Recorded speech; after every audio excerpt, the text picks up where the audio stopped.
Hi everybody. So for part two of the Celtic knot, we are going to create a triangular form with a circle that binds it all together.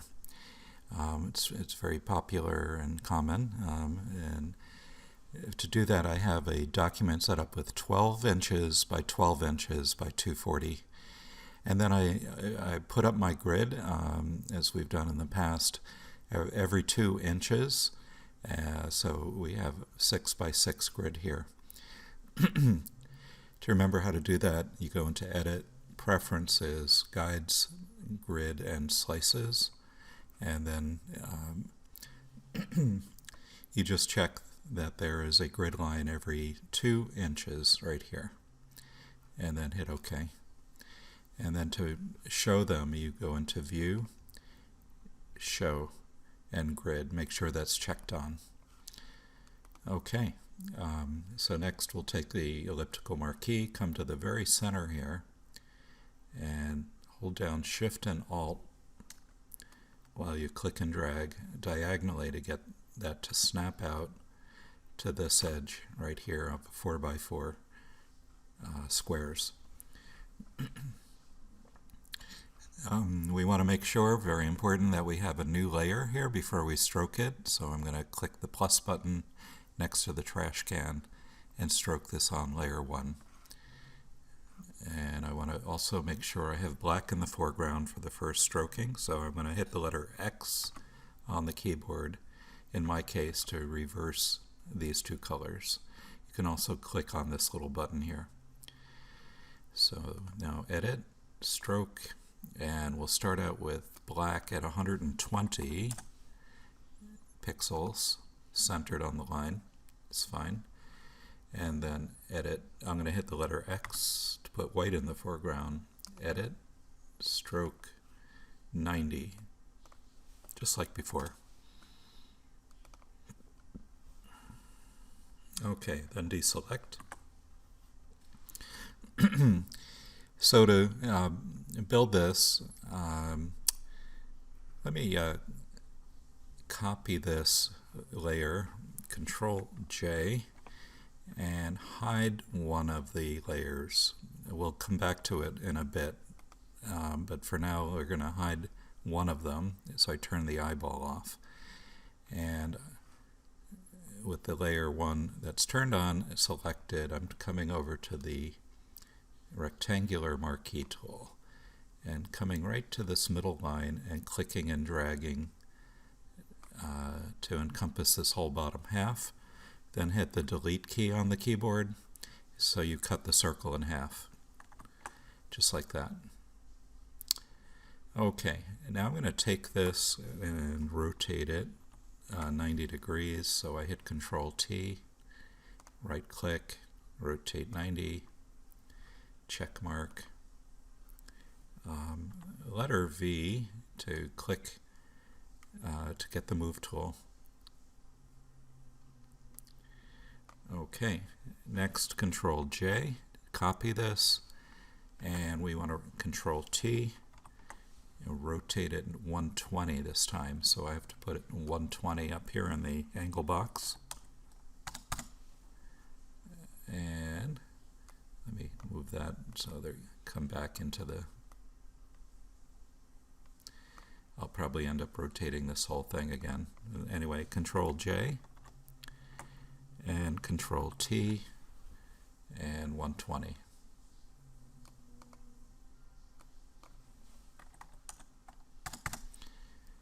So we have 3 segments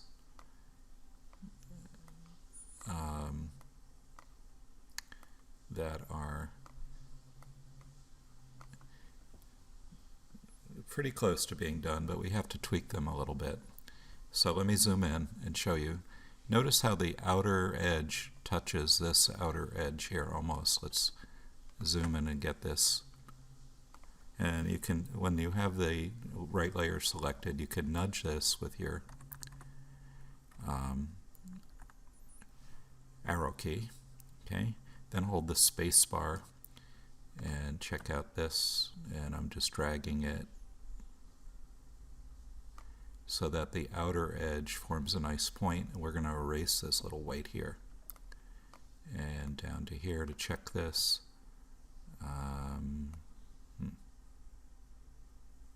This may take going around a couple of times just to get this correct.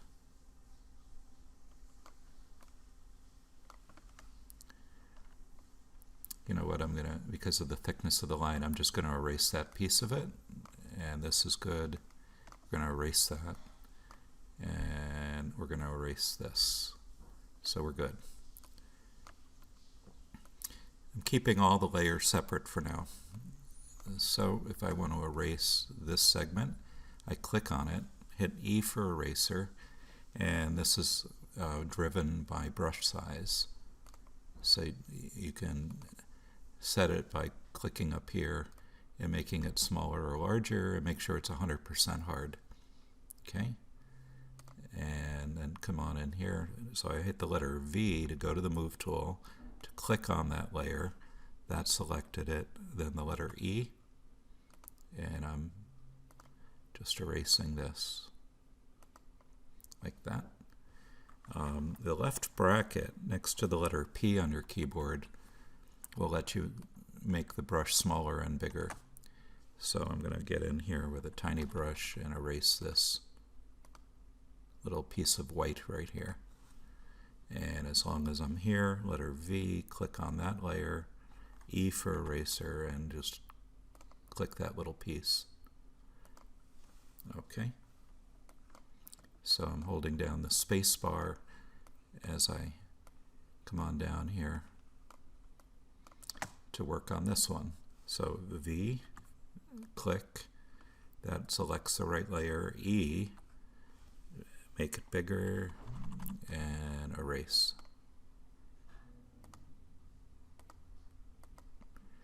And V, click on that layer, E for erase. And then making sure that's the right layer, E again, and I'm making a small,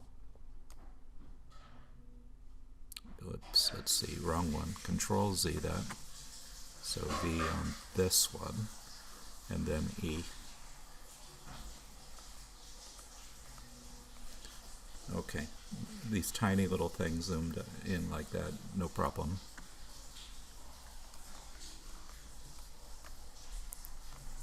One more. So V, click on the layer, E for eraser, make it bigger with the right bracket, and just trim that. V to check on this one, E, and erase this. Oops, wrong one again, Control Z. And it's this one, a little confusing sometimes. Then E. Good enough.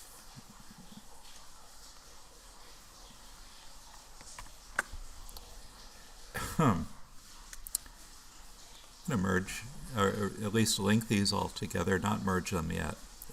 Click the top, hold Shift, click the bottom, and then I'm hitting Control T, and I'm just going to come to the outside corner and rotate this group up like this and move it, and just get it sort of upright and centered here.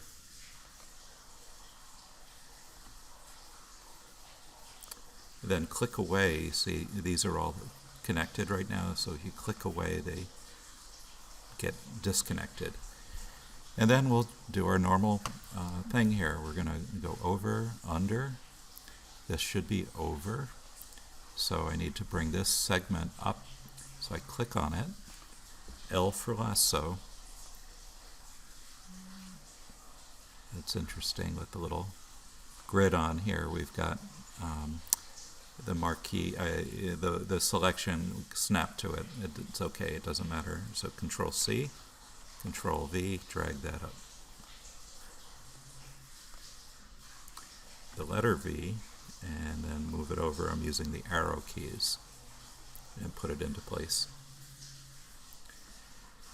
Okay, so that's over, under, over, under, and it's done. So I just had to do one segment and it's done. Now I have this circle back here, and what I want to do is make it smaller a little bit. So Control T, grab a corner, and just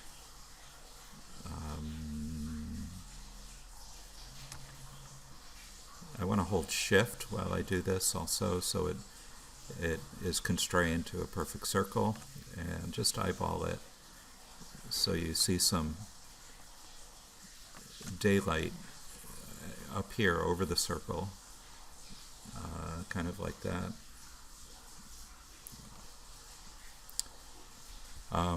And then it's merely a matter of just doing what we're supposed to do. Just if this one is, let's just say this intersection right here, and we saw that it went under this one, so it has to go over this one. That's good. So as we come around, it has to go under this one. All right? So we click on it, L for lasso, copy, Control C, paste, Control V, bring it up, V for the move tool, and then I'm hitting my down arrow key and just putting it into position, just like that. Okay, so over, under, over, under, over, under. So I click the one I want to bring up, the piece, L, lasso it, Control C, Control V, and drag it up. And then the letter V for the move tool, and then move it over with the arrow key, just like that. Down a little bit too, I'm seeing. Just nudge it into position. Okay, so let's check it out now. Over, under, over, under, over. So we need to do that. Click on that layer. L for lasso. Control C. Control V. Drag it up. V for the move tool. And I'm going up and over a little bit, just till it fits in. Okay, so make sure, pay attention to all the little intersections, and just say to yourself, over, under, over, under, over, under. Perfect. This one, under, over, under, over, under, over, under. So there you have it. The thing is done. So next, let's merge all these layers, keeping them off the background. Right click, merge layers. And last thing now is just, let's do some coloring. I like this gold and green color scheme, so I'm clicking on the background layer and finding a nice dark green, something way down in here. I can LL Bean Camp Green. If you want to be exactly perfect to what I'm doing, the hexadecimal color is 0F5606, and you can just type that into this little box and it'll pick out to 1/64th millionth the exact same color. It's not necessary, but anyway. So I could do it solid, I could do a gradient. Let's start out with solid. So let's see, paint bucket, bucket it in. If I wanted to do a gradient to a lighter green, I can reverse these colors and even a yellowish green, but kind of keep it middle value, and go to the gradient tool, make sure the radial, the second one, is clicked on. Still on the background layer, click and drag from the center out diagonally, and that gives it a little bit of glow presence. I'm seeing with the background I missed a couple of little pieces here, right here. So that's easy enough. E for eraser. I'm going to get for a bigger one, and I can be fairly, oops, Control Z. I don't want to erase the background. I have to be on layer 4.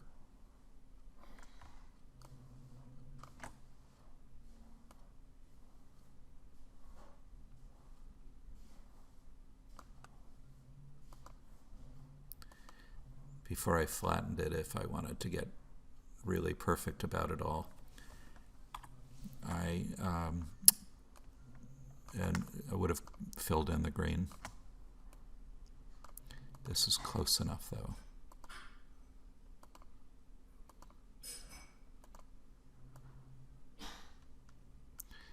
Oops, Control Z that, move. Since they're all one layer, I can't go into the figure at all. Good enough. All right, next color was a golden color, so I click the foreground color again, come down into kind of the warmish yellow, not a green yellow. And then take your paint bucket and start bucketing it in. I can hide the grid, Control H, and get rid of it. Or I could just turn it off again with View Show Grid. Okay, now remember how to bevel this. You could save this. Actually, I want one more effect. I'm going to put some light right in the middle, as long as I'm getting a little cosmic here with this ancient symbol. So I'm going to go up to Filter, Render, and make sure I'm on a background when I do this, Lens Flare. Cancel that, so I've got to make sure I'm on the background layer. Filter, Render, Lens Flare. And I'm putting it right in the center here. I'll leave it on the default values and just take a look at that. Bam, that's pretty cool. And then to bevel the color, you take your magic wand, click on yellow, Control Z that, you got to be on the layer with the color, and select similar, and it picks up all the yellow. Copy that, Control C, paste it, Control V. Then down at the bottom of the layers palette is effects, and go to bevel and emboss. And when that comes up, we want to use technique. You could use smooth if you like that. I was using chisel hard, and the size is all about how deep the shadows are, and the depth. I'm sorry, the depth is the shadows. The size, you can just bring it up until it just comes up to the center like that. And you can dial in how deep you want your shadows to be. Then layer, flatten image, and save it as 10.1. So there you have it. Good luck. Email me with any questions. Take care.